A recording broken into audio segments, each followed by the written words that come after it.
Your screen can't actually draw a circle because your screen is a grid of tiny squares, and there's no way to make a real curve out of squares. Every circle you've ever seen on a phone, a laptop, a billboard, a smartwatch is a clever lie. And once I show you how the lie works, you're going to start seeing the seams in everything you look at for the rest of the day. Let's start with the thing you're probably staring at right now, which is a phone screen. If you put a magnifying glass on top of it, you'll see that the screen is made up of millions of tiny red, green, and blue stripes arranged in a perfect grid, and each red, green, blue triplet is called a pixel. The grid is fixed, the pixels can't move, and the only thing the screen is allowed to do is turn each pixel on or off and pick its color. So when an app asks the screen to draw a circle, the screen has a problem because a circle is a smooth, continuous curve, and the screen only has a grid of square pixel cells to work with. The naive way to solve this is something called the midpoint circle algorithm, which descends from work Jack Bresenham did at IBM in the 1960s and 70s, and which is still the textbook way to rasterize a circle and the conceptual ancestor of how modern GPUs do it today. You give the computer a center point and a radius, and it walks around the imaginary circle one column of pixels at a time. For each column, it asks whether the true mathematical curve passes closer to the pixel above or the pixel below, and it lights up whichever pixel is closer. Picture a tiny grid of just 7 pixels by 7, with a circle drawn over the top, and the algorithm sweeping left to right, picking the single nearest pixel in each column and turning it black.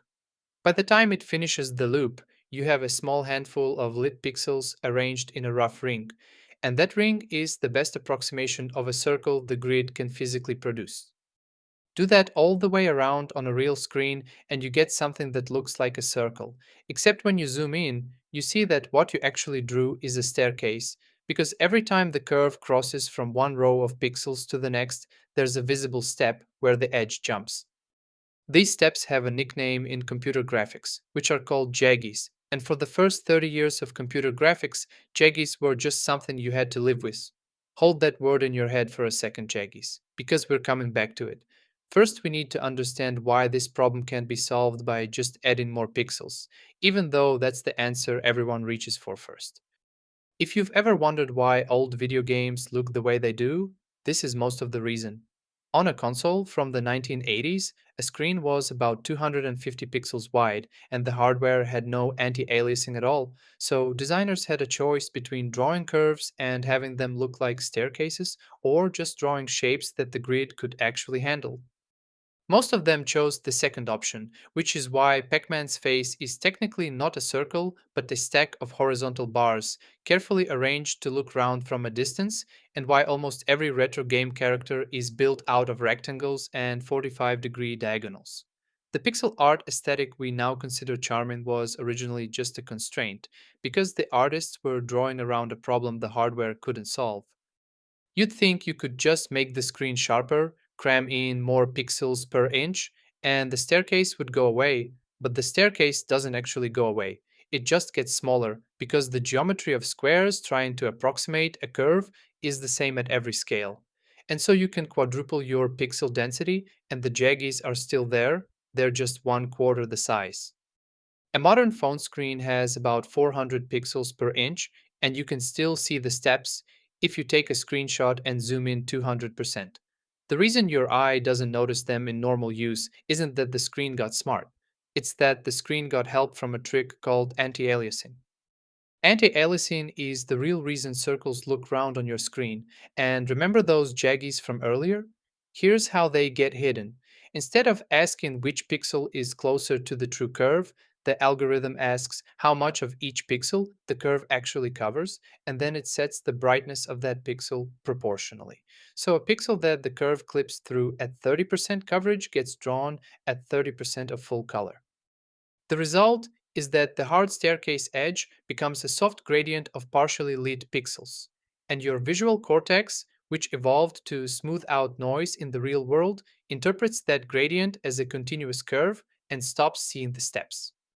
If you put two versions of the same circle side by side at high zoom, the unaliased one on the left looks like a tiny set of stadium bleachers, and the anti-aliased one on the right looks like a soft smudge of gray pixels around the edge. Pull back to normal viewing distance, and the smudge wins every time, because at arm's length, your eyes can no longer resolve the individual gray pixels, and your brain takes the average and calls it a curve. You're not actually looking at a circle, you're looking at a row of squares with carefully chosen brightnesses that your brain refuses to parse as squares.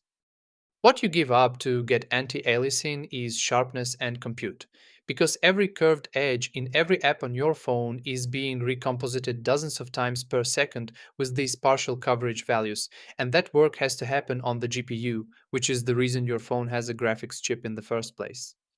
Older, lower density screens had to lean even harder on this trick to fake smoothness, which is why text on a phone from 15 years ago looks soft next to text on a phone today, even though the rendering algorithms are similar because the newer phone packs significantly more pixels per inch and a faster GPU doing the smoothing. And once you know the lie is there, you can find it everywhere. The rounded corner of every app icon is a tiny anti aliased arc. The curve of every letter you're reading right now is being faked by a font renderer doing the same partial coverage trick. The smooth scrolling of a web page is your phone redrawing thousands of these little fake curves 60 or even 120 times a second. And the only reason any of it looks real is that your eyes are easier to fool than the math is to solve. Your screen can't draw a circle, but it can draw something so close to a circle that your brain agrees not to ask questions.